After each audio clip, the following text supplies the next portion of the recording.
байшин зөвхөн дээврээсээ хамгийн их дулаанаа алддаг гэж бодож байна уу? Тэгвэл энэ эндүрлээ. Ханын дулаалга яг дээврийн дулаалгатай адил чухал.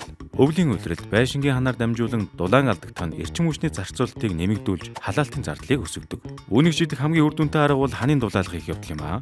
Энэ зөвхөн байшинг дулаан байдлахаас гадна эрчим хүчний хэрэглээг 50% хүртэл хэмндэг ба байшингийн өнгө үзэмжийг сайжруулдаг.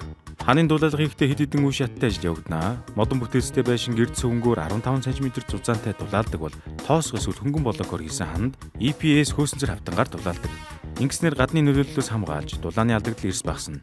Мөн ханын дулаалга хийхдээ усны хаялга суйрлуулах нь чухал бөгөөд энэ нь буруу цаснаас хамгаалж дулаалгын насжилтыг уртасгадаг. Хэрвээ та дулаалга хийх хүсэлтэйж санхүүгийн тал дээр санаа зовж байгаа бол доорх банкудаас дулаалгын ногоон зээл авах боломжтой. Мөн дээрэс нь эдгээр банкус санхүүгийн байгууллагаас зээл аван дулаан байшинтай болох боломжтой. Хэрвээ та дулаалгын зөвлөгтэй холбоо ярих хүсвэл 75 5 20 дугаараар холбогдно.